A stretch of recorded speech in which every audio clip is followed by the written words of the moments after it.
Dan di sini saya melihat ada sesosok laki-laki, perempuan, dan juga seorang anak-anak. Assalamualaikum warahmatullahi wabarakatuh. Rahayu, rahayu, rahayu, sagung dumadi. Hai teman-teman semua, hari ini saya sedang berada di sebuah tempat yang punya nilai sejarah dan budaya tinggi, yaitu makam atau petilasan Mbah Kiai Ahmad Sai. Tempat seperti ini sering disebut sebagai petilasan, punden, atau makam leluhur yang dihormati oleh masyarakat sekitar. Banyak orang datang ke tempat seperti ini untuk berziarah, mengenang sejarah, bahkan ada yang percaya tempat ini memiliki kekuatan gaib. Tapi yang perlu kita pahami bersama, makam, punden, atau petilasan bukanlah tempat untuk meminta-minta rezeki, jodoh, atau keselamatan. Sebagai umat beragama, kita dianjurkan bahwa segala permohonan hanya kita tunjukkan kepada Tuhan Yang Maha Esa, bukan kepada roh atau arwah siapapun.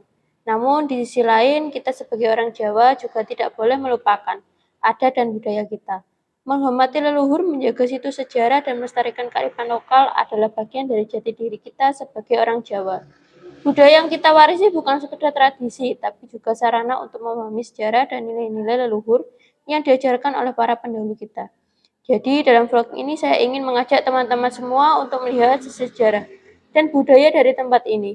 Tentunya dengan tetap berpegang teguh pada keimanan dan tidak melupakan jati diri kita sebagai orang Jawa. Yuk kita mulai perjalanan ini. Mbah Kiai Ahmad Sangi atau dikenal juga sebagai Mbah Ahmad Sangi adalah tokoh ulama dan perjuangan yang memiliki peran penting dalam sejarah Islam dan perjuangan kemerdekaan di wilayah Kediri, Jawa Timur.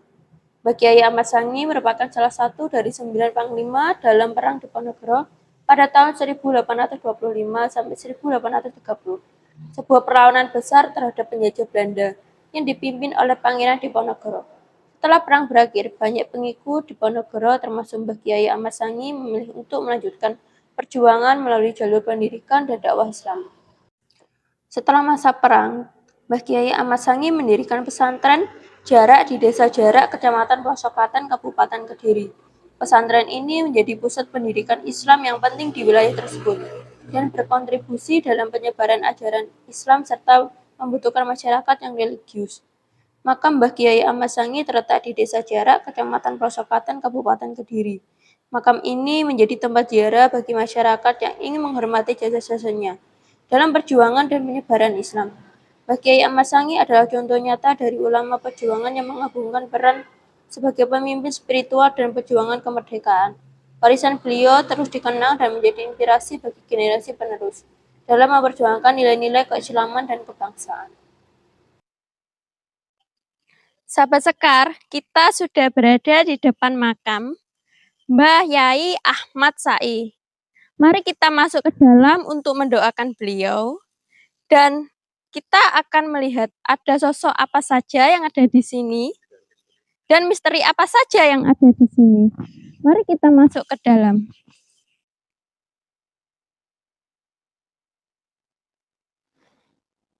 Assalamualaikum.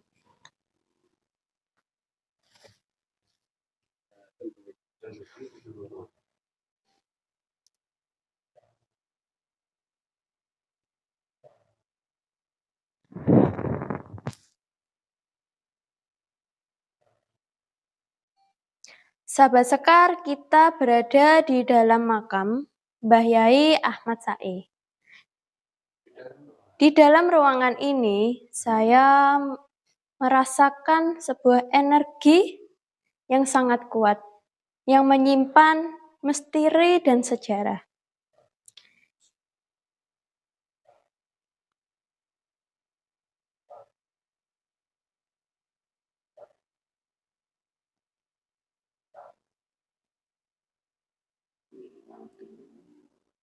Dan di sini saya melihat ada sesosok laki-laki, perempuan, dan juga seorang anak-anak.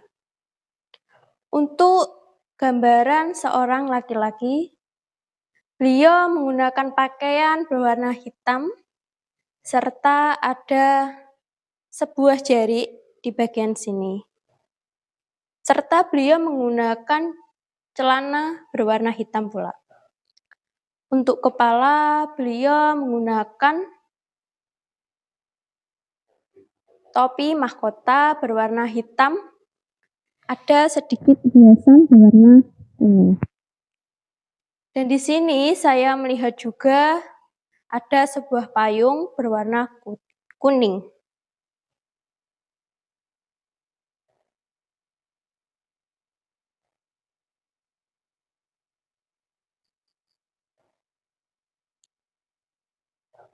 Dan di sini juga ada sebuah keris juga pedang.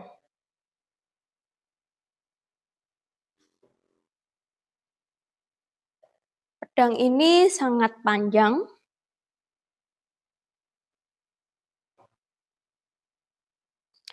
Dan untuk gambaran seorang perempuan, beliau menggunakan pakaian berwarna hitam. Bisa dibilang pakaiannya berjubah. Dan beliau disanggul. Untuk postur tubuh beliau memiliki postur tubuh yang tinggi.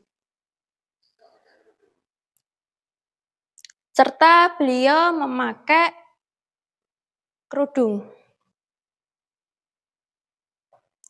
Untuk gambaran anak kecil. Anak kecil ini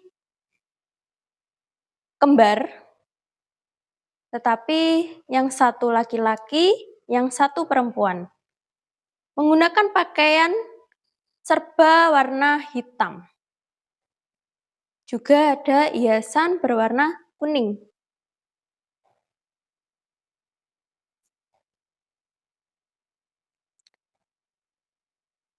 Mungkin cukup itu yang saya lihat untuk di area sini.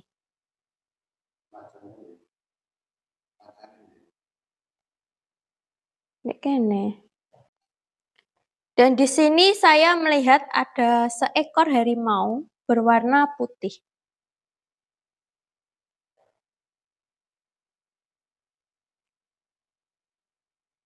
Dan saya melihat ada sebuah kursi kerajaan di belakang.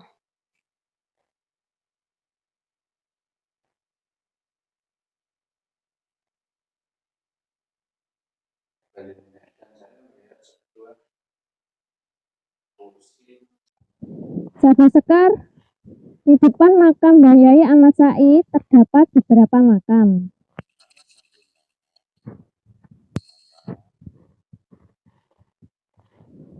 Salah satunya makam kepunyaan putra Mbah Yai Ahmad Said dan beberapa makam.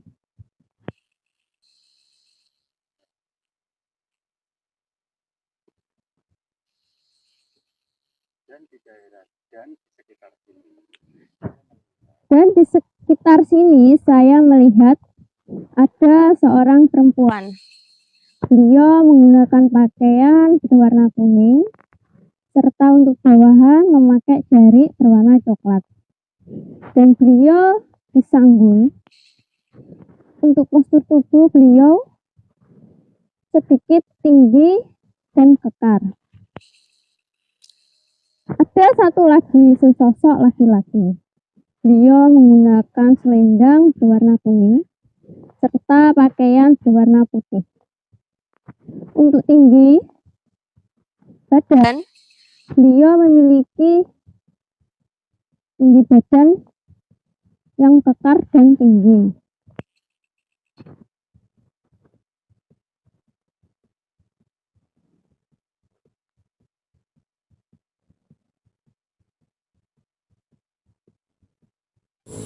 Sahabat Sekar, ketika kita membaca sejarah, kita sedang menelusuri jejak langkah para pendahulu yang telah berjuang, berpikir, dan berkorban. Mengabaikan sejarah sama dengan mengabaikan identitas dan jati diri kita sebagai bangsa. Maka, jangan hanya mengenang sejarah hayati, pahami dan jadikan sebagai petunjuk arah dalam menentukan masa depan dan generasi berikutnya. Dikala kita menelusuri jejak-jejak para leluhur, entah itu makam, petilasan, ataupun tempat-tempat yang disakralkan. Kita sebagai insan beragama harus senantiasa menjaga keimanan bahwa semua ini adalah bagian dari ciptaan Tuhan dan merupakan tanda-tanda kebesarannya. Sebagai anak cucu, sudah sepatutnya kita mengenang dan mendoakan para leluhur agar segala amal dan jasa-jasanya diterima oleh Tuhan Yang Maha Esa, dan semoga mereka ditempatkan di sisinya yang mulia.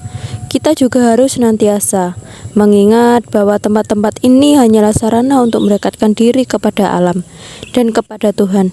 Hanya kepadanya lah kita memohon dan menyembah. Semoga Tuhan Yang Maha Esa senantiasa merahmati dan memberkahi kita semua.